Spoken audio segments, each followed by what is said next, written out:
Tour Junkies.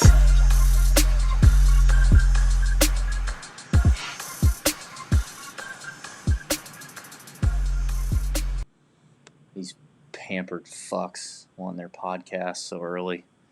Tell you what, Pat, two more hours and we can go get some Mai Tais, buddy. You want some Mai Tais? We'll get a Mai Tai? Yeah, well, I don't know. I mean, I may be getting water, but you can get your Mai Tais. Yeah. All right, here we go. Ready? What's going on, golf addicts? DB here of the Tour Junkies. We're back. We've had some technical issues already thus far. Henceforth, a slight delay. If you're trying to catch us on YouTube, we apologize, but we are there now. We're here. If you're not watching us live every week on YouTube, or at least going back to our YouTube channel and watching us, it's actually a little bit more entertaining than you would think. Maybe you get to see Pat, who looks really dapper tonight. I got to say, Pat's wearing his shirt that has rosé glasses all over it. It's very nice shirt. He's got a tour visor on. You look very nice, buddy. Thank you. Appreciate that. I wanted to wear like a Hawaiian shirt or something, but I didn't have one of those in my closet. And I was really excited when I bought the shirt at the RSM Classic. It's got rosé glasses, as you mentioned, on it. Or maybe just pink wine. I don't know, but it's whatever. So, yeah, I'm excited about the Sony Open. We got a full field this week and had what a finish last week at the Century. So, yeah, I'm ready to go. We'll be talking about that, I'm sure, in a little bit. Of course, yeah. Well, as we know, with the new show format, we try to get to this week's course breakdown, key stats, picks, all that stuff right up front in the podcast. So we're going to do that here now, and then we're going to do some recap. And then I'm excited about tonight because in tonight's special segment of the night, towards the end, hopefully Pat has had – what's the podcast use tonight? What are we drinking? We got a little transfusion tonight with some Tito's vodka. No splendid. No free ads. But yeah, it's going to be a good night. And I played a little golf this afternoon with a listener. And so we need to hear about that. Yeah, I had a few beers during golf. And so had a good little base going. So. Well, that should be great for the for the last segment tonight, where we're going to have Pat read rap lyrics. Pat is going to read rap lyrics tonight, and I've got a great song that was a listener suggestion. I'm really excited about it. Should be a great time. So, Pat, are you ready? Yeah, I'm very ready. Let's hit this course breakdown. Let's learn a little bit more about Waialaia. Waialaia. I wonder if I was thinking about this when we first did the show, because I don't pronounce things very yes, good. I know. And I wonder if I said Waylay like the first time. Like I probably did. Like that. That's probably how did. It looks to me. But yeah, so this week at the Sony Open, we're at Waialaia Country Club, just outside of Honolulu, Hawaii. This is a par 70 playing just over 7,000 yards. We've got a full field this week, and one thing I want you to remember is there is a new cut rule. Now, it went into effect into the fall, but now that we're kind of getting into the real season here, just remember it is T65 in ties, big deal. Not T70 in ties, and no MDF. So none of that Saturday MDF stuff anymore. So looking forward to that. You got Bermuda grass, tee to green. These greens, they typically have them rolling pretty quick and true to form as far as Bermuda grass is concerned. Fairly small greens, so kind of difficult to hit. So you really want to be, greens in regulation is one thing I'm looking at, proximity, especially when you get small greens. You get 2 par 5s on this course. Both of them are gettable. So you definitely got to score when you get to the par 5s. 4 par 3s, all relatively long. Waialaia has played typically fairly easy on tour. It was 32nd last year out of 50 courses, 39th in 2018, 43rd in 2017. Off the tee, again, like I mentioned, it's pretty short, but, I think driving accuracy is something that, is something I'm going to look at, because I think you got to be able to hit these fairways in the right spots to attack these greens. But I don't think the rough is going to be all that difficult. I think that's something you'll want to maybe look out from us later in the week. We might get some caddy information as far as how's the roughs looking, because they run these fairways really fast. You see a lot of run out from the fairways, And so if there is some rough, then yeah, driving accuracy is going to be a little bit more of an emphasis for me when I'm looking at this course. DB, are you okay? Yeah, I choked on my Tito's there. Sorry. I know the information that I'm throwing out just has you. You're No, I'm good. You're so excited about this course breakdown. But yeah, I think you'll see bombers sort of dial it back a little bit off the tee. I don't think they're going to be, just bombing all over this place. You just really can't do that. What was it you said last year? What was the phrase you said? He's going to bomb. What was it you said? I'm going to bomb it. He's going to bomb it. I can't remember. Oh, we got to remember that. Somebody help us remember. You're going to have to. Anyway, all right, go ahead. Anyway, but you see a lot of different style players went on this course. I mean, you had Cooch in 2019, Patton Kizzire in 2018, JT in 2017, Fabian Gomez, who DB early on in the podcast has anointed as Selena's daddy. Well, do you remember in 2016 when he won? I picked him on the podcast at 100-1. Yeah. That was a fantastic pick. And then 2015, for the second year in a row, you had Jimmy Walker win this tournament. As we always look at, especially on these Hawaii courses, we want to look at the wind. It's been really windy lately. We saw that last week. I think it might settle down a little bit at Waialae this week, but we will want to check that out later on into Wednesday. As far as me, always looking at form and course history for stats, I think scrambling is somewhat key because of these greens. I think if you miss them, you got to be able to get up and down. And then strokes gained approach into these greens is something else that I looked at outside of proximity, which I already mentioned. So there you go. That's the course breakdown for the Sony Open at Waialae Country Club. Should be a great week. We got a pretty good field, so I'm pretty excited about it. It's a good field. We do have a little caddy insight from a longtime caddy on tour that in advance has given us some information, but we feel pretty good about getting some more insight come Chalk Bomb. So we need a key phrase again, Pat. We need a key phrase on what we let the listeners know on Twitter if we have caddy insight or not. In the Chalk Bomb email Wednesday night. We started that, I think, for the last event of the year. I think like the RSM or something. But if we get caddy insight, we need to let the people know. Yeah, I think it should be something Hawaiian related, like maybe something about Mark Rolfing. Mark Rolfing. Rolfing entered the building. That's too cliche. Rolfing is in a hula skirt or whatever you call it. I don't know. All right, we'll keep chewing on that, but we'll have something. If you see some tweet that's very obscure and cryptic from us on Wednesday, that means we have additional caddy insight about how the course is setting up. But from what we have right now, definitely would echo what Pat said. Small greens, they're very firm to hit into. They're fast. He did talk about how firm the golf course is as well. Definitely said that it is a short players course. It's a field course, and bombers will for sure club down. It was interesting. We don't usually get a lot of comp courses from caddies, most caddies don't really like comp courses, but this one particularly says that Colonial may be the only comp course he would look at. And one key thing that I think he says here is that first-timers can definitely compete here.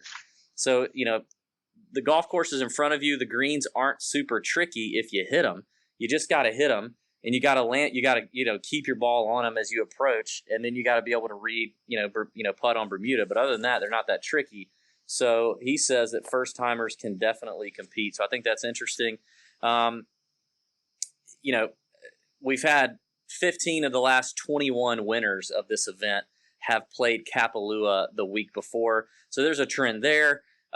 So whether or not you want to give an extra edge to guys who played Kapalua is definitely something to think about. That they've kind of taken the rust off. You got a comment on that, Pat? What was that number you just threw out? 15 of the last 21 Sony winners have played Kapalua. Huh. I think that's pretty good info. I think so too. You asked my thoughts on that. That's my thoughts on that. That was good info. And I think I was reading some quotes today from the players about the Sony. And like there was one year where Kiz talked about how he enjoyed playing, or he was grateful to be able to play Kapalua the week before because he was able to shake the rust off. He said that in an interview. Like, I do think there's something to that when you see a player come back after not having played in a while, kind of getting that rust off. I think that's kind of part of it. And this, like you mentioned, it's a full field event. 65 players now making the cut. 6 of 6, if we're talking DFS, is definitely a huge advantage. So getting all 6 of your golfers through the cut line is a big deal. You know, that's an edge worth exploring, especially I think as we get down into some of the guys in the 7K and 6K range that, you know, played last week versus guys that didn't. And you're going to have to strike your ball out here. This is, like you mentioned, second shot golf course into tight targets, small targets. And, you know, we're not going to talk about the weather a ton, but it does look like conditions are predicted to be much windier this week than we've seen in years past. I looked over the last 5 years. Over the last 5 years, wind conditions here have been anywhere from 5 to 12 miles an hour, maybe 15 at times over the last 5 years. So very benign conditions. But this year, this week is already looking to be much different. If that keeps it up, I think you put even more of an advantage towards your guys who played last week in the windy conditions at Kapalua, kind of have a feel for it, and we know are striking their ball well. So I dug pretty deep into some guys that played Kapalua last week to see how they got there too. Like, you know, I'll talk about one who just putted the lights out of the place, but lost strokes tee to green that was up in the top of the leaderboard. So I think that's something to look at for sure. Historically, your cut line here has been around 2 to 3 under. But, you know, we've definitely seen some guys go low here. I mentioned Fabian Gomez won at 100 to 1. Patton Kizzire won at 80 to 1 a couple years ago. You know, I think this is definitely a spot where even though the field's a little stronger, we could see some mid to long shot guys make a run at it. And I'm excited about that. So, and as of another little number I'll throw out there, as of 2019, 13 of 14 past champions have played Waialae before. Now, that kind of contradicts what our caddy said, that first-timers can do well here. He didn't say first-timers could win necessarily, but obviously they can still do well, so take that for what it's worth.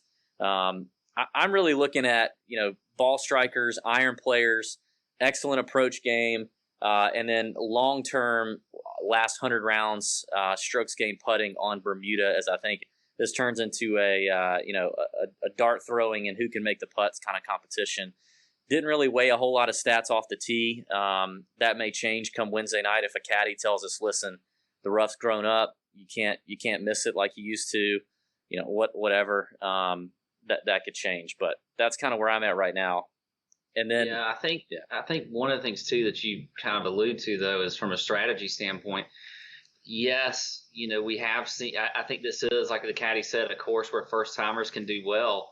But it may mean that you, when you're looking at putting together your lineups, you know, put together, you know, put those guys in there that have experience, that have won here, or, you know, in the past or whatever, or that are, you know, obviously proven players. Maybe a kind of a studs and duds type deal, because I think there's a lot of young guys that are in this field that you can put into your lineups that have never played here before, but that could do extremely well. And I think that's, to me, the tournament winner, the GPP winner this week is going to have like a stud guy like a JT in there, but then also maybe one of the young guns in there also in their lineup. So that's kind of initially a little bit what I'm looking at when I'm putting together my tournament lineups. Yeah, I mean, I looked at this and I immediately thought studs and duds when the pricing came out. I mean, just look at last week. Like, we're not going to get into last week heavily, but last week's perfect DraftKings lineup, you would have spent all $50,000. You wouldn't have left any money on the table, which is rare for an event like that at the Century. But it was a total studs and duds lineup. You had JT, Patrick Cantlay, Patrick Reed, Lonto Griffin, Sebastian Munoz, and Tyler Duncan. That would have been a perfect DraftKings lineup, scoring 562 points. You know, and I kind of feel like that's what we're looking at this week. There's a ton of value in the 7K and 6K range. I mean, I wrote down a lot of names in those ranges. So I think you could definitely, do that and still get, you know, your 6 of 6 through, which is obviously the most important given the top 65 and ties thing. So this is a fun week. I love this week. We're about to get into that little run where, you know, you either have like, you know, multiple courses that we're that we're trying to figure out, or, you know, a 54 hole cut instead of a 36 hole cut. I'm refreshed to see a full field, one golf course, regular ass cut event. I'm excited about that. Same here. I'm totally with you. Of course, all of our statistics provided to us and to you by our friends in the business for now a couple years, Fantasy National. If you're not a member of Fantasy National, you need to do it right now. FantasyNational.com/TJ is what you do. FantasyNational.com/TJ gets you the 20% off any subscription that you pick, whether it's weekly, monthly, or annually. And the thing is, if you just want to try it, you can do the weekly. And then if you decide you want to add the monthly or annual membership, it already knows that you're a TJ dude. And it'll still give you the 20% off on the next membership. It's $10 a week, $30 a month, or $250 annually when you go to FantasyNational.com/TJ and sign up. But that is where we get all of our stats. We've been doing this for over 4 years now, really 5 years.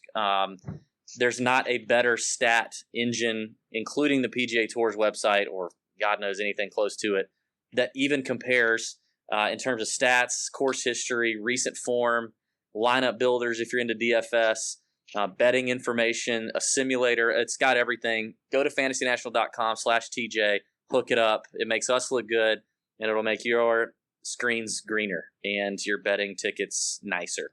So, why wouldn't you do it? I like it. All right, Pat, let's get started in the top tier. 9K and above, we're going to give you 2 tournament plays, GPP plays, a cash lock, and a fade. Patrick, would you like to start?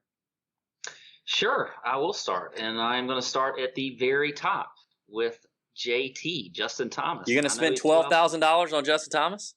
I'm going to spend $12,000 on him. You know what? I think, first off, I think he's going to be the player of the year. Somebody on the YouTube comments earlier said you look like Daddy's Money and Gated Community right now with your rosé collar shirt and your Sea Island oversized visor. And a guy like that would pick JT at $12,000. Well, I'm sorry, but look, the guy's just on fire. We obviously saw him win last week. He checks all the boxes when you look at the stats. I mean, you look at ball striking, he's number 1 in the field. He's number 2 in strokes gained approach. He's top 10 in proximity. Top 20 in strokes gained around the green. Has obviously had a very good history here with a win back in 2017, 2 straight top 15 finishes after that, and T6 in 2015. He did miss a cut in 2016, but listen, JT is just – I think he is so dialed in right now. I think he's poised to have an incredible year.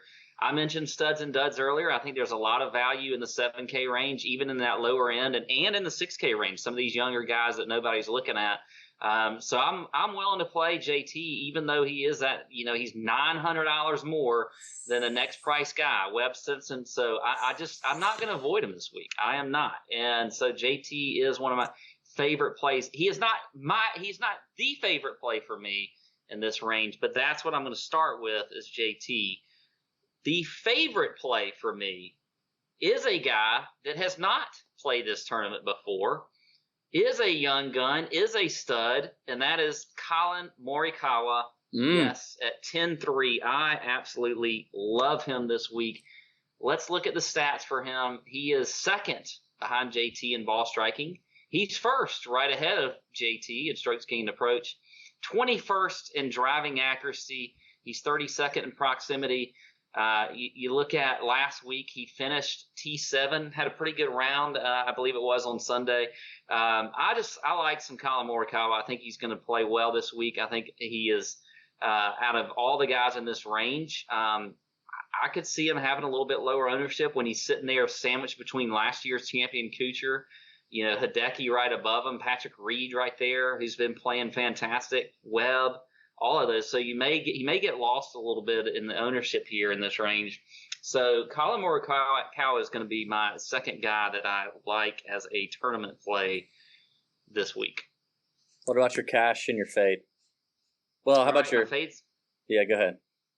Fade's going to be Hideki. Yep, going to fade Hideki this week.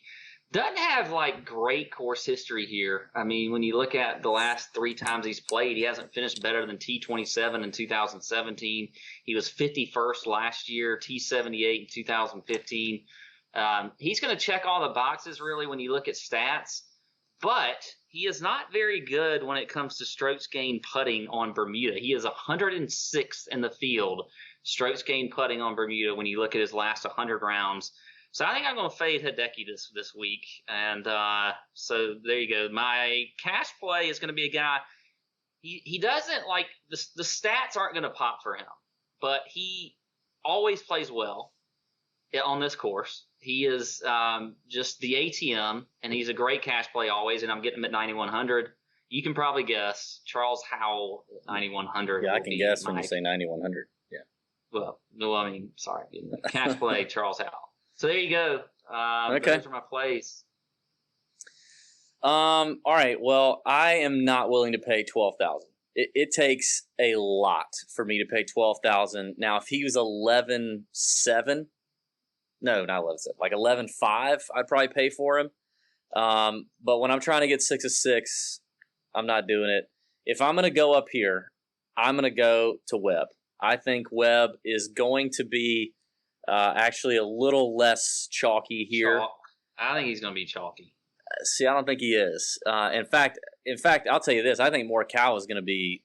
I think Morikawa could be the highest, if not the second highest owned guy at 10K or above. That whole group? No, just of 10K or above.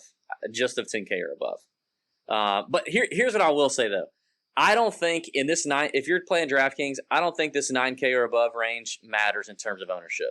I just don't. I think in a full field event like this, you can pivot and find your ownership leverage in another range, 8K, 7K, 6K, whatever, however you want to do it. I don't think you have to do that. I think you play who you want to play up here, and that's it. I would say screw the ownership. That's just me. That's my thoughts this week. That could change. But I'm going with Webb Simpson. He is number 2. This is amazing. Think about how far Webb Simpson has come. In the last 100 rounds on Bermuda surface, he is number 2 in this field in strokes gained putting. He's always been a great ball striker, even though his swing looks like a baby giraffe falling out of a vagina.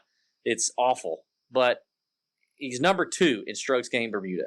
And Webb has proven over and over again that he's ready to take another step and kind of get back to that form that he lost when the whole putter anchoring ban thing came around. I love him. I love him as a pivot off of JT, but I don't think you have to go up there. I agree wholeheartedly. My absolute favorite pick in this range is Colin Morikawa. I had him written down. I totally agree with you. The guy gained 6.5 strokes off the tee and with approach last week. I mean, this kid, he hasn't missed a cut on the PGA Tour yet. He's unbelievable. Yeah. He is a ball striking son of a gun. That's what I was about to say. Yeah. Now, it's a home game for him. A lot of family going to be here. He's got a lot of family from Hawaii. He didn't grow up in Hawaii, but family from Hawaii. I don't know. I don't really think that phases this kid. I mean, he's unbelievable. So I'm all in with you on Colin Morikawa. We'll probably start a lot of lineups with Colin Morikawa. And I honestly don't think we're fooling anybody anymore with him. I just don't. I think he's going to be higher owned. And, you know, I still think early on in the season, I don't know. I guess we're not getting all the, you know, there's still football going on and whatever else. But I don't know. I mean, look. I mean, yeah, if you're playing the $3, I don't know, 20 max with all kind of public money in it, maybe, but I don't know. No, I mean, if you're, well, yeah, but I just, you know, in the fall. Either way, I don't care. I love him. Yeah, I don't either. I mean, in the fall, I loved fading Hovland up here at 10K or above. I love doing that, and it paid off. I don't know, man. Morikawa, everybody loves talking about Hovland, but I'm telling you, dude, like, and I know he's special, but this Morikawa kid so far, to me, is just I don't understand. I think Morikawa has the game to fit a lot of different courses. Where like I think if he's in the field at, you know, a longer course like last week or a shorter course like this week, he could still fit the bill. Whereas like a Matt Wolff, you know, you may like look at him and be like, I don't know. I mean, I might want to just take him on a Bombers course, and I'm not sure I'm going to take him on a course like this. But, you know, Hovland, I think, same kind of way as Morikawa. He does. I mean, you look at his stats, they're ridiculous. But I just think, you know, Colin Morikawa just can any kind of course he's going to fit. And so I'm with you. I'm a huge fan. high on him. Who are My you fading? Well, my cash play is, I mean, and obviously I would play any of those guys I just mentioned, but I think the better cash angle is to play Joaquin Niemann at $9,400. Listen, I fell in love with that stinger he played. I don't know if I just haven't been paying attention, but I didn't know how good he was at hitting a ball low when he needed to until I watched that event. How did you even hit that shot? There is no fucking way I could hit a ball that freaking low with a driver. I don't even understand the physics of it, frankly. It looked like a freaking trick shot. It really was. That was amazing. It was unreal. But he was a stud through the bag last week. I mean, he gained strokes in every single category. Bermuda is not his best surface, but it's not his worst surface. He checks the box ball striking across the board. And I just think at $9,400, you just played Kapalua, you get that angle. I don't know, man. And if these winds kick up like what they say they're going to do, shit, I mean, Niemann's a stud. I mean, and if you want to start a lineup at Niemann in tournaments or cash or whatever, I think you can start a lineup here too. I don't mind it at all. So I'm in on Niemann. By the way, he is 35-1 on my bookie. So that's where I'm kind of starting to look in that range at 35-1 for me. I think that's an interesting number for Joaquin Niemann. My fade. Now, I like this range. I have a hard time arguing with almost anybody except for really two people. I think the clear fade is Abraham Answer. I like Abe. I think this is a decent track for him. But if he's going to be priced at $9,000, I think he's out of his league right here. He's a little over his head in terms of the pricing at $9,000. Yeah, he's gained a little too much credit from the fall and President's Cup and whatever else. I don't like the value on Abe at $9,000. It's purely a value thing. I agree with that. But I almost had him. He was close for me. Yeah. But if I'm going to make a little more bold fade, and I talked about, I kind of prefaced it here, a guy that gained all of his strokes on the greens and around the greens last week at Kapalua, but lost strokes off the tee and with his approach shots was Patrick Reed. Now, I loved Patrick Reed last week. Wow. I was banging the Patrick Reed drum. I was banging the Patrick Reed drum, and I was hoping he'd pull it off. It would have helped my lineups a lot more had he done it. But we always say it, like in terms of DFS, in terms of golf, it's a heck of a lot harder to turn around the ball striking than it is the putting. Now, he could go ahead and turn around the ball striking this week and totally flush this field down the pisser and just run away with it. But I think if I'm going to make a bold stand at 10-8, I'll go ahead and toss Patrick Reed out of there, out of my player pool. I'd rather have Webb or Colin Morikawa right there around him. So my bold call will be Reed, and I think my easy fade is Abraham Answer. Okay. Can't hate you there. All right, let's move to the 8K range. I think this was a pretty cut and dry range, the 8K. I mean, it definitely gets complex, 7K and 6K. There's so many options here. But to me, it's pretty cut and dry, and I'll just tell you, like, I tried to find a reason to fade Corey Connors, and really can't find one. The guy's played here twice. T39 his first try. T3 last year in his second try. He just finished 19th at the Tournament of Champions, whatever, shaking the rust off. But the ball striking is still incredible for Corey Connors. He's one of the best iron players on the PGA Tour. The stats show it. Strokes gained approach, greens and regulation, all that stuff he's doing. Last week, the numbers will show you that he lost strokes if you look at strokes gained off the tee. Well, that's because he didn't crush it like everybody else did. But if you look at his numbers, driving accuracy, he was actually very accurate last week. So this is a different golf course than last week. You got to be accurate here. He was very accurate last week, so it wasn't that he was spraying his driver. He just wasn't crushing it down there 350 like JT was. He hit his irons very well. He gained 2.5 strokes at Kapalua, which is good for a top 5 in the field at Kapalua last week. He didn't putt that well, but that's the story of Corey Connors. But he's going to keep you in it, and he's going to keep himself in it because his iron play is that good. And if he's his second week on Bermuda in a row, he's feeling comfortable. These are easier greens to putt once you get on the putting surface. as opposed to last week. We had these big undulating greens that were new. I love Corey Connors here at 8,900, and he's 40-1 on my bookie.ag. So I like that. He is also my cash play, and I'll play him regardless of ownership as well in tournaments. So he's my cash play. And then finally, I think you go to Brendan Todd at $8,300. Maybe he gets a little less ownership after last week, but last week was not an ideal situation for Brendan Todd. It doesn't really let him leverage what he does best, which is be extremely accurate, always play from the fairway. But he's also a tremendous putter on Bermuda. In the last 100 rounds, he is 11th in this field in putting on Bermuda. Hadn't played here in recent history, but he's obviously on fire form. So he was 4th in driving accuracy last week, so we know that the accuracy's still there. He's going to show strokes gained off the tee as a loss at Kapalua, but that's because he's not gaining enough distance. But he was accurate, and he needed more putts to drop. That was it for Kapalua. So I'm in on Brendan Todd, who is at 50-1 on mybookie.ag. And then my fade is going to be, I got a few guys here, but if I'm going to get a little more bold, I'll go with a name. I'm going to fade Noren at 8,800. And kind of like Abraham Answer, it's kind of a price thing for me. Like he checks some boxes. This is a decent course for him. But this is his first time playing it. He's never played this event before. So first time, first event we've seen him in a while. Maybe he's shaking the rust off. $8,800. I would much rather have a bunch of names underneath him. So from a value standpoint, he's the fade for me in this range. Wow. Okay. So we have a little difference of opinion, and we're going to start right there with your fade, who is one of my favorites for GPPs, and that is Alexander Noren at 8,800. You know what? We actually have seen. I mean, we had a break.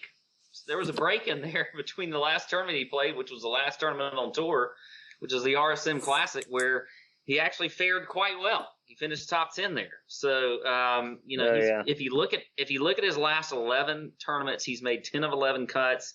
He's got, 1, 2, 3, 4 top 15 finishes. And, we saw him play well here, on this, the West Coast a couple years ago. Last year was kind of a bad year for him, but I think that Alex Noren is primed to kind of bring it back a little bit. And I like this course for him. I think it's a good course fit for his game. Look, he's not going to pop in all the stat categories and whatever else, but you look at, we talked about strokes gained putting on Bermuda. He's top 25 in the field over the last 100 rounds and strokes gained putting on Bermuda. He's top 10 in scrambling. So he's kind of one of those guys that I just feel like is trending in the right direction with his game. And you're definitely going to get low ownership. He was like 5% owned at the RSM Classic. So I think he's a good play, actually, and I don't mind that price. I'm all right with it. So he is not going to be a fade. Actually, I like him in tournament lineups. So there you go. We got some disagreement there. That's okay. As far as another GPP, I love Kiz this week. Another great course for him. I mean, he's obviously shown in the past that he can play this course pretty well. I mean, he's had 2 top 10 or top 5 finishes here. I think the game is coming around. We saw him play, fairly well last week. He didn't play great on Sunday, but he jumped up there in the top 10 at some point, really in the top 5. So I do like his. Look, always tends to play these short courses well, these short kind of tight courses where you got to think your way around. Small greens. He's always a great ball striker, great putter. I think this is just a good course for him. So I like Kiz at 8,700.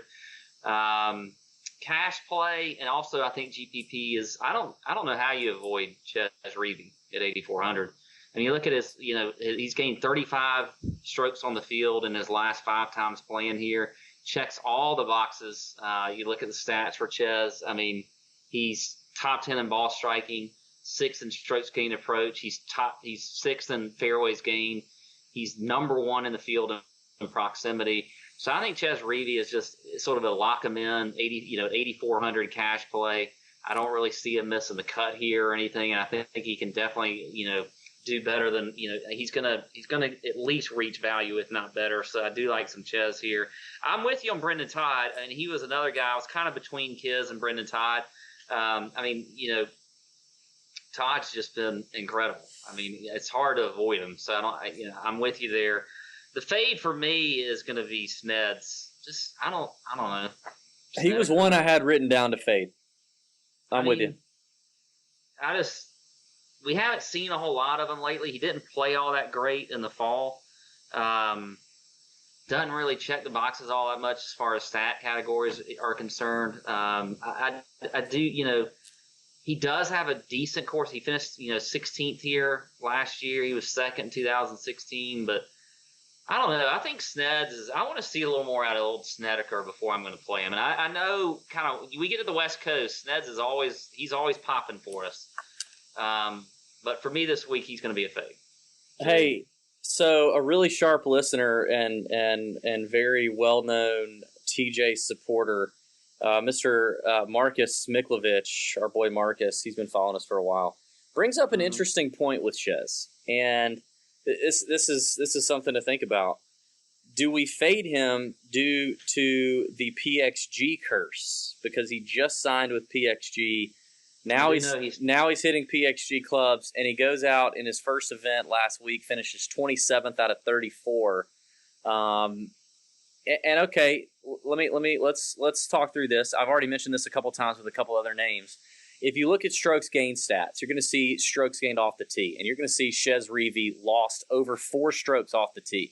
But you need to know that strokes gained off the tee takes into account accuracy and distance. When you look at the breakdown, Chez is obviously a short knocker. He does not hit the ball far. Oh, so we're talking about off the tee last week?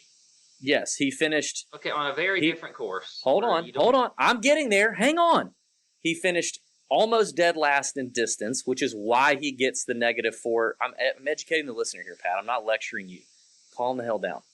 Which is why he gets the -4 strokes gained. However, he finished first in driving accuracy last week. He hit 56 of 60 fairways last week.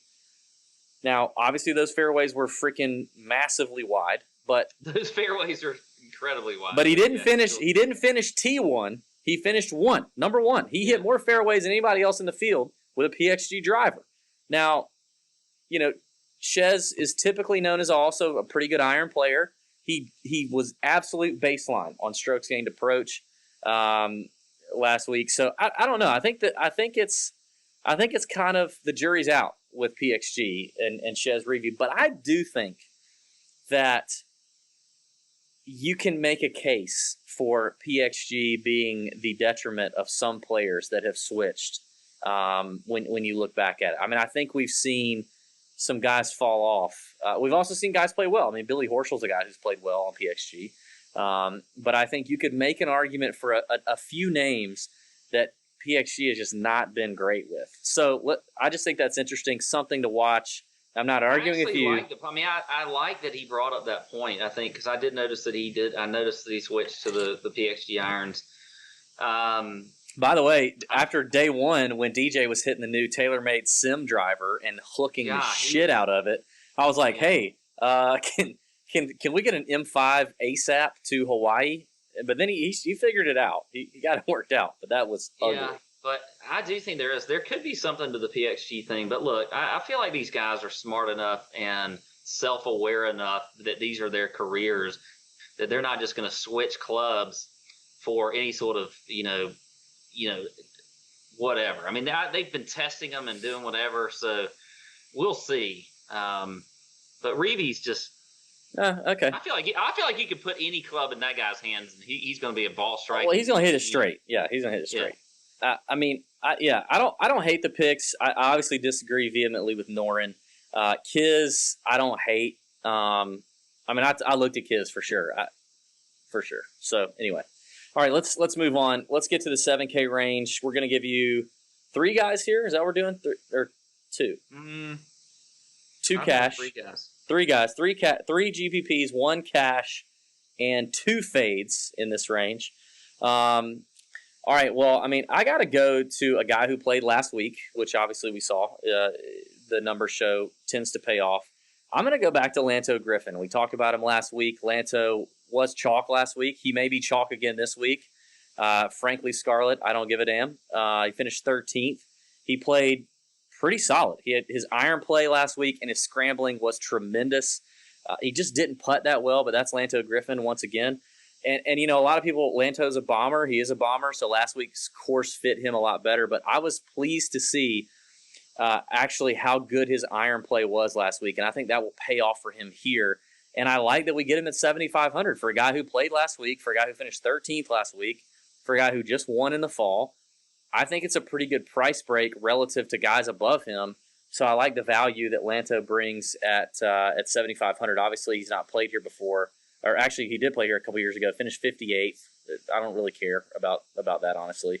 So I like Lanto. He's 100-1 on MyBookie. Which, by the way, if you don't have a MyBookie account, go to mybookie.ag. Use promo code Tour Junkies, and now they've given us a bonus. If you sign up with promo code Tour Junkies, not only do you get the 50% deposit bonus, okay, not only do you get the exceptional customer service, and they treat you like a special boy, because you are a Tour Junkies guy, and we've been working with them for 3 years. If you ever have a need or you have an issue, let us know. They always take care of our people. But now you get a $10 free Masters bet, and I would just say throw that on a big number. Throw that on somebody at like 90-1 or greater, longer on a Masters bet. Knock that out. It's a great deal. So mybookie.ag, promo code Tour Junkies. You have to deposit at least $50 to get all of that. So go ahead and do that. mybookie.ag, promo code Tour Junkies. Another guy that I'm kind of looking at on MyBookie is Russell Knox, above him at 50-1, $7,800. Now, I mean, Knox obviously is your course history boy, got a great record here. But from an iron play standpoint, from a if this gets windy standpoint, Knox is definitely your boy. Now, he's not a great putter on Bermuda. It's actually his worst surface, so that scares me a little bit. But with being smaller greens, if he can dial in the irons, at least they're shorter putts. Let's hope that works out for Russell Knox. And then finally, my third tournament play is going to be Rory Sabbatini at $7,600, who had a decent. I think it's like one of my first times picking Rory Sabbatini. He likes playing here. He plays Waialae as much as he can. He's played here 5 out of the last 5 years, only missed 1 cut, gained 16 strokes over the last 5 years, and checks the box from an iron play standpoint. Pretty good iron player, decent value, probably a cut maker. I like the value for Rory Sabbatini. So I'm going to go with Rory, Lanto, and Knox as my tournament plays. Knox is also my cash play at 50-1. By the way, Sabatini is at 90-1 on MyBookie. That has piqued my interest as well. So I'll go there. And then in terms of a fade, I'll give you my 2 fades. I'm going to go, first of all, a guy that I hate to fade. It breaks my heart to fade him. It breaks my heart.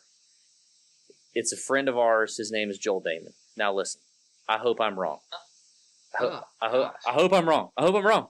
And maybe on Wednesday. There's only been a few times when I've wanted to throw up in my mouth on this podcast, and that is now one of them. Well, maybe on Wednesday, I can get on the chalk bomb and go, "Hey, heads up, play Joel Damon." But I also know that Joel took a long break, and Joel thoroughly enjoyed his break. And Joel typically doesn't suggest backing him during his first event back. So at $7,100, I think you see him and you go, "Whoa, Joel Damon, $7,100. I think I want some of that." I would say you may want to avoid Joel. Also, my second fade is going to be a guy at $7,800 who I like and who I actually have a Masters future bet on at a big number. And I also like him on the West Coast, but I don't like him this week, and that is Aaron Wise at $7,800. First event back in a while, missed the cut here last time. His biggest weapon is that driver. He can take advantage of his length. He's not going to be able to do that here. So I will be out on Aaron Wise at $7,800. Not a big fan of the price tag there for him with a ton of value here in the 7K range. I think I'll pass.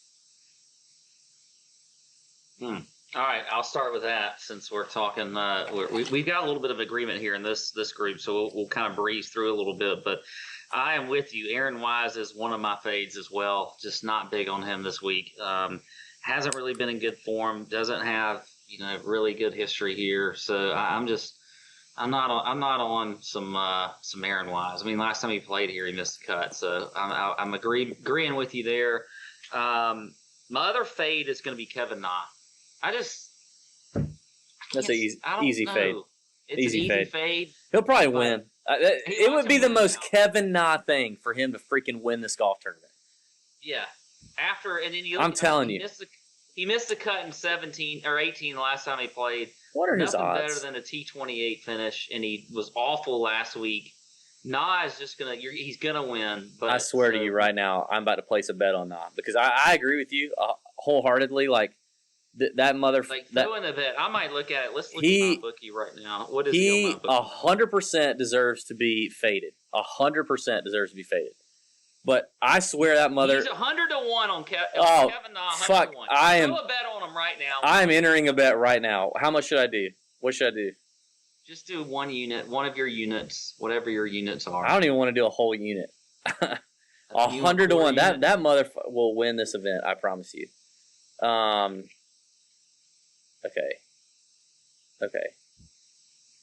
100-1. Done. I just did a half unit because I just swear he will. All right. But I'm not playing him in DFS. Yeah, well, me either.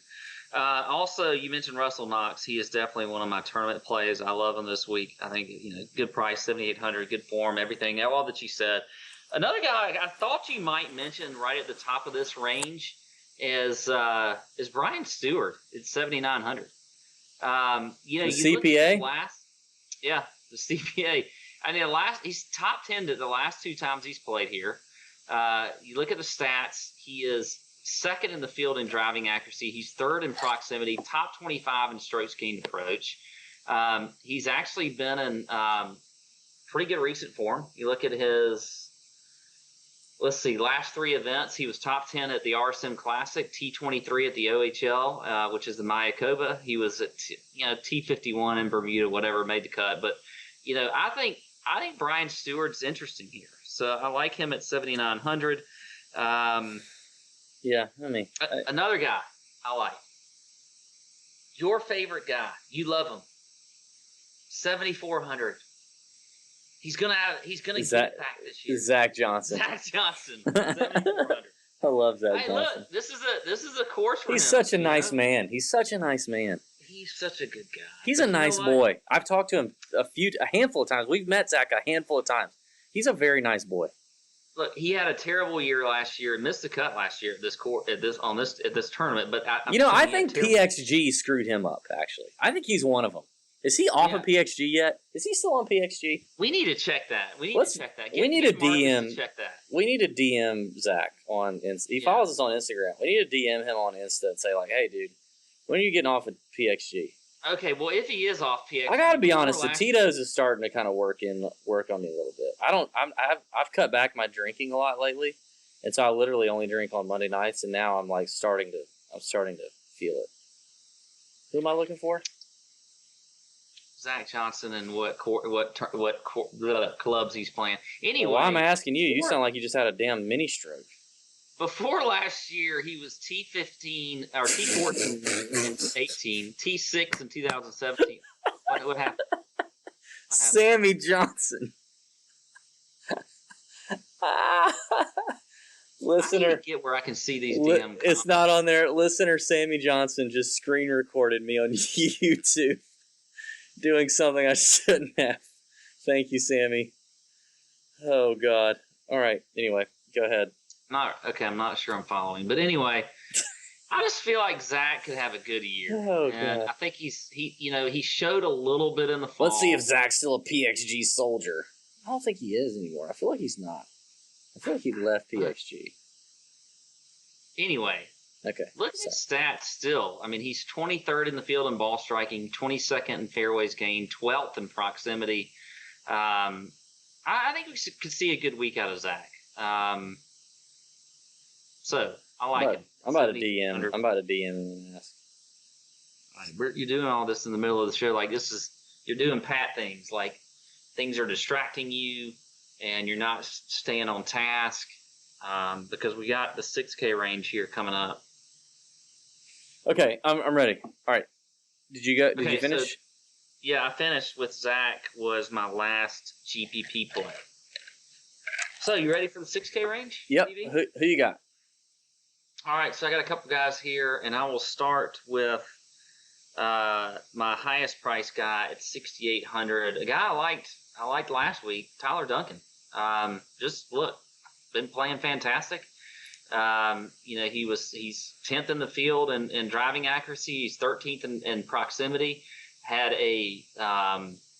just a fantastic ball. I mean, let's see. Oh, shit. What am I doing here? I'm just laughing at myself thinking about what I'm about to say to you in just a second. I'm already laughing at myself. Anyway, he had a good fall. He won the RSM Classic, top 20 last week, 30 people in the field, T18 at the Bermuda Classic. So I think Tyler Duncan is a good play. Also like some Doc Redman at 6,600. Let's drop it down. A little bit. But look, he's another guy that has been in good form. He was T23 at the RSM, had a T35 at the Bermuda Classic. You look at, he had 3 top 25s, by the way, in the fall. You look at the stats for old Doc. He was, let's see, let me drop down. You're not very organized. Sixth in the field in ball striking, 35th strokes gained approach. He is 6th in fairways gained and top 20 in proximity. I think old Doc could have a good week. Bonus play, Harry Higgs at 6,700. Great ball striker, checks the box in proximity, also in driving accuracy.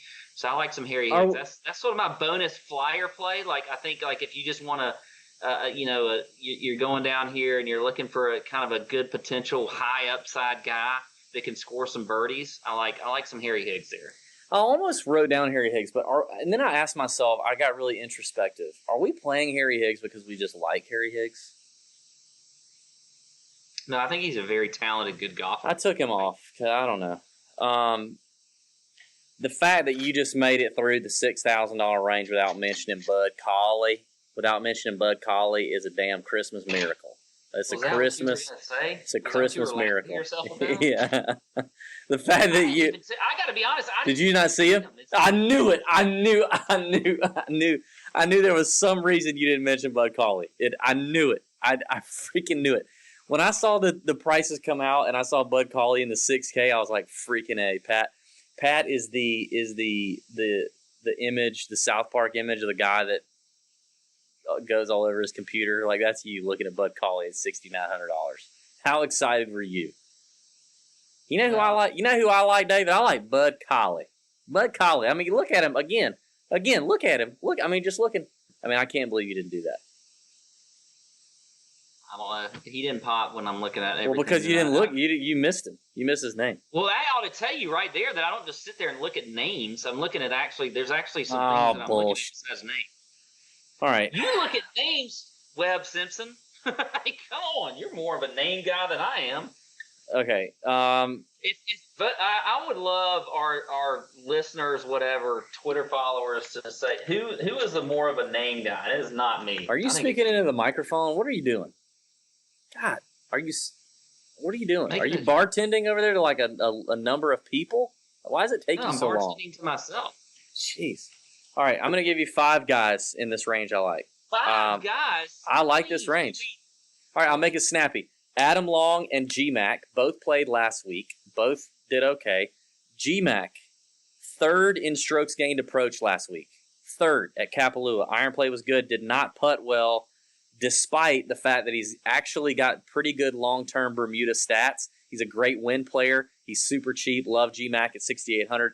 Adam Long has not missed a cut all season so far. Proven PGA Tour winner. He's at 6,800 as well. That's a stupid good price on Adam Long. He was accurate last week. His irons were okay. He scrambled really well. So tee to green, pretty solid. He just needs a couple putts to drop, but he's not missing cuts. He's not missing cuts. Adam Long's 150 to 1. G-Mac's 125 to 1 on my bookie. I like Henrik Norlander. He's a ball striker. I talked him up at the RSM. He played really well at the RSM. Norlander was another guy I had written down, but I didn't want to write down 18,000 guys like you have. He's number 1 in greens and regulation over the last 24 rounds in this field. Number 1. Another guy who strikes the ball very, very well. Xinjun Zhang. I like him. I like Xinjun Zhang. Another guy who strikes the ball well at 6,500, Mark Hubbard. Xinju Zhang I is think you just like saying Xinju Zhang. I do. Like, Xinju Xinju Zhang is 175 to 1, and Hubbard is 225 to 1. Hubbard almost won a golf tournament not too long ago. Like, do you remember that? Homeless Hubs. What? Isn't that his Twitter? Yeah. Okay. In October he finished runner-up at the Houston. He lost on the last hole to Lanto at the Houston in October. He's 225 to 1 at Waialae. Like, this is probably a better course for him than Houston was. I just think that's kind of absurd. Maybe find an each-way bet on Hubbard or a top 5 or a top 10 bet on Hubbard I think is interesting. But 225 to 1 is insane. But I like Xinju. I do like Xinju as well. He's mature. He's very mature. He played here once in 2018, finished T25 his first time out. I mean, dude's a ball striker. He's 30. I mean, he's mature. Anyway, yeah, that's our picks. Good stuff. Enjoyed it. That was a lot of fun. I think there's a lot of names in the 7K and 6K. We just try to narrow it down and not give you everybody. But there are a lot of names in the 7K and 6K. A lot of names, which is why you can play Justin Thomas at 12,000. All right. Before we get into Pat, you reading incredible rap lyrics that I'm very excited about. The Century was interesting. I don't know if anybody caught my joke in the beginning, but the Century did pick up a hot mic on Patrick Cantlay, making fun of Mark Rolfing on Friday or Saturday. I thought it was like thrown out there that wasn't what he meant, that he wasn't making fun of Mark. Yeah, so somebody asked his caddy about it. His caddy denied it. I'm sorry. It sounded like you were making fun of Mark Rolfing. Even if it wasn't, let's just pretend it is because it's really damn funny. Regardless, it does show Patrick Cantlay with a lot more personality than we normally see, and I'm a big fan. I'm all here for it. I'm a big fan of that. Yeah. So if you didn't catch my joke in the beginning, that's what that was, you pampered podcast. Love that. You had the guy screaming cheater to Patrick Reed on the last hole. Love it. It's just fun. Not that I would agree. I don't agree with the guy yelling that. I think that's dumb. You're stupid. Grow up. But I just love the drama.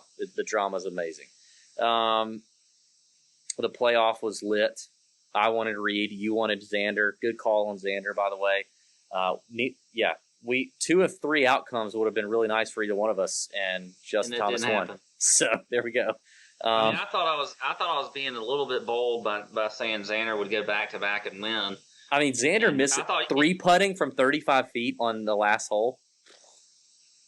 What was he doing? It just went off in his hand. He said something like he got gusted. I'm like, you can get gusted on a 170-yard shot into the green. How do you get gusted on a putt? Or did I catch that wrong? Like, did he get – like, maybe I called that wrong, but I'm like, dude, come on. You're trying to win a tournament. Nestle that damn thing up 3 feet if you have to and give you a 3 feet tester. You just tickle it up there, buddy. You're not trying to be a hero. You just tickle it up there. I can give him some language. like junior prom. You know what I mean? You just tease it a little bit. You're not trying to, the whole kit and caboodle. You know what I mean? By the way, did you see that lip that did you see that lip that JT got? Yes. I mean, lip out where it lipped, but it went all the way around, and I can't believe that thing went in. That was some good actual entertainment. If you stayed up and watched Sunday's round, I watched the entire thing. It was fantastic. It was. We talk about this every year, but one of the things I love about the West Coast tournaments, especially Hawaii, is when we get this primetime golf. I love it. Oh, love primetime. It is a lot of fun. I'm a big fan of primetime golf. Yeah, I mean, there's a ton of stuff we can talk about. We're not going to bore you with all that. This is an exciting week. I will say this, though. As golf is about to get geared up, we need you guys to pull it together. You know what I mean? Like, subscribe to us on YouTube, please. Go to our YouTube channel, subscribe, and leave us an iTunes review. Give us a 5-star review. We're going to have a contest coming up here that's going to involve the Masters, and it's probably going to involve something along those lines for those who do it, both when the contest starts and those who have already done it. We need your support. We need it. It helps us out. Me and Pat put a lot of effort working at this crap. We'd love to have you help us pay it off. For those of you that have children, this is the last thing before we get to Pat's rap, which if you have children, you need to not let them listen to Pat's rap coming up. But if you have children, be on the lookout because it's a very high likelihood that this week on maybe Friday, we will be dropping a new YouTube video called Junior Junkies. And it is starring my 9-year-old son, who is a golf addict, and another friend of ours whose 8-year-old son is kind of an emerging golf addict. And we put them in front of a camera, and we ask them funny questions, and they are very cute and very funny kids. Your kids will enjoy it. It is designed for both adults and kids to enjoy. We want to create little junior junkies, little junior golf addicts, because we know this. If we create junior junkies and junior golf addicts, that means that the grown-up golf addicts get to play more golf because they can tell their wives, hey, honey, I'm going to take the little snot-nosed kid out to the golf course. We're going to go play around. So we're just trying to get you out on the course a little more. Junior Junkies is a thing. We've got some merch on the website. You can check it out, tourjunkies.com. We've got some long-sleeve sweaters out there, some hoodies. We'll have T-shirts pretty soon for your Junior Junkies, all the way from like 2T to like youth extra large. So whatever that means. So check that out, Junior Junkies, on tourjunkies.com and YouTube. Be on the lookout for the YouTube channel. When you see the video, we need you to retweet it, share it, put it on your Facebook. We want it to blow up, and like Ellen DeGeneres picked this up because it's literally that cute. It's very, very cute and very funny. So we need you guys to do that. Help make the daddies famous, because if the kids get famous, like, I mean, seriously, like Tiger could do videos with these kids. It'd be the cutest thing ever. So help us out, please, even if you don't have kids. That's my plea. Pat, do you have anything to add to that? Nah, I don't. I think that this week's DraftKings Tour Junkies After Dark YouTube video is going to be lit, because I'm good and there's been some disagreement. It's going to be fun. So that's another thing. If you're not watching the DraftKings Tour Junkies After Dark show, which is only like 15-20 minutes on YouTube, on DraftKings YouTube channel every week, you're missing out, because me and Pat are arguing about picks that we just discovered this week that we disagreed with, and we're giving our sportsbook picks for DraftKings, and it's very late at night. Pat switches to rosé, which a lot of people don't know about on this podcast. He switches to rosé, and then, it gets kind of crazy. All right, Pat, are you ready? I am. Are you ready for this? All right, do you want me to text this to you, the lyrics? Yeah.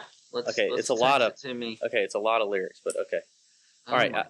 I have just texted Pat the lyrics. Now, this came to us. We had a lot of. Oh my God, this thing is long. We had a lot of really good submissions, and I appreciate those who submitted. We had some submissions on Instagram and Twitter. This one, and I looked at a lot of them. I really did. I looked at a lot of them. I felt like this one would be entertaining, although I did make note of a couple others that I think in the future for Pat Reed's rap lyrics would also be good. But this one really made me chuckle, and it is an oldie but goodie. It's by Bubba Sparks. So shout out white trailer trash rappers. It's by Bubba Sparks, and it was suggested to us by a fellow follower, Thomas Scharouse, who I like Thomas. He's a local boy here in Augusta. He's a tax slayer guy. Great dude. Great supporter of the Tour Junkies. Song entitled Miss New Booty. Miss New Booty. Pat, I am interested to hear you read this song. We're making good time, so, don't feel like you have to rush it. Take it in. This is a great song. Great song. And then we're going to end with this. I've never heard this song, so I don't know how this goes. So am I just supposed to just read and how I think it's going to go? Or Yeah. I'm already so excited. let me get an extra sip. I'm going to have to sip a few times during this one. The second verse is my favorite. Anyway. Okay. I found you, Miss New Booty. Get it together and bring it back to me. Hit the Players Club. Hit the Players Club for about a month or two. Put his hand on it, then see what he do. Get it right, get it tight. Girl, I don't need you, but you need me. Take it off, let it flop, shake it freely. And I don't tell stories, I let them tell they self. And you ain't gonna sell sex, girl, it sells itself like nothing else. Yeah, I'm a country boy, but that big city bottom fill me up with joy. Ain't life grand? Life's grand. Live it up, daddy. Here go the whisper song. Baby, this is us ready. Here go what? Here go the whisper song. Baby, this us ready? Put it on me enthusiastically. Whatever it is that you do it admirably. You ain't choose it. That thing choose me. It's Bubba and Yin Yang all the way in this thing. Yo! It's always better than I ever thought it would be. Sorry, hang on. I was excited about the second verse. That was just the first. Oh. Booty, booty, booty, booty, booty, rocking everywhere. Booty, booty, booty, booty, rocking everywhere. All right, second verse. Here we go. Finish it up. Another drink. Make sure you enunciate here. I want the listeners to know. Quarter to Wait a minute. Time out. Josh Kistler had a great idea. You need to turn your visor to the side or upside down. We need to be able to see your face a little bit. We need to be able to see the concentration. Yeah, great. That's money. Oh. Quarter to 12, and we just getting in. Bubba gonna make a spark with the Yin Yang twins sipping on Patron. Blong, blong, blong, shorty in a thong. Whom, ass get the jiggling. Motherfucking wiggling, get the thing shaking. Like some frostbit shivering. Ass be delivering. All type of flashes, catches. Got those hoes shaking those molasses. Sorry. Shh. Let me whisper in your ear. Get yourself together. Go and buy so new can do. So new can do. Something your hair then. Hit the club, shake your ass, and the brother's gonna show some love. Do that move thing just a minute ago. I guarantee you'll make all that dough. Don't do your thing, baby. Work, do what you got to get what you want. I think that's how it ends.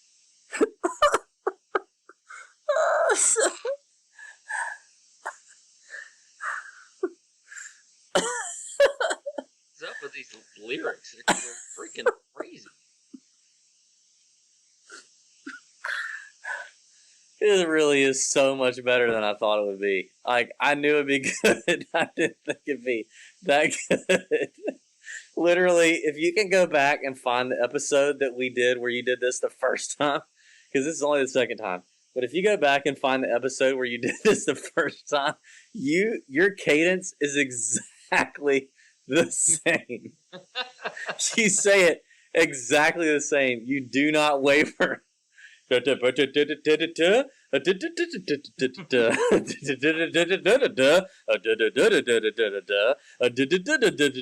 like the same thing. Ass get the jingling, motherfucking wiggling. Get that thing shaking like she frostbit shivering. Ass be delivering all type of flat. See, and another thing is how it's like texted here. Like you're trying to like, I'm trying to like put it. I like the puzzle together. You really,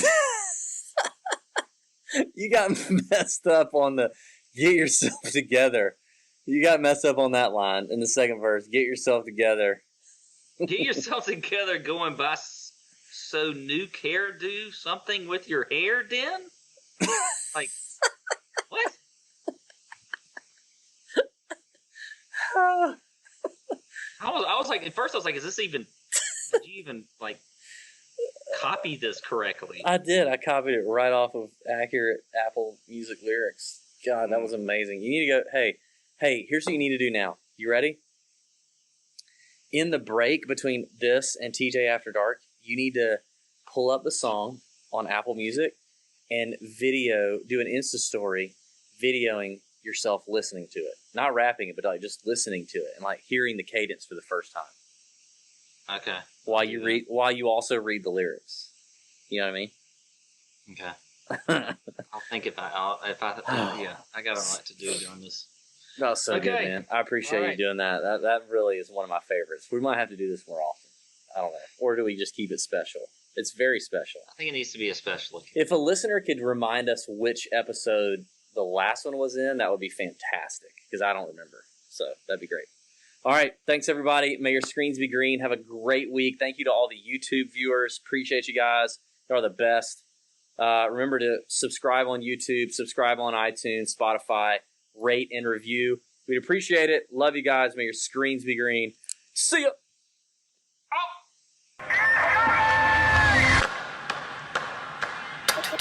Tour Junkies.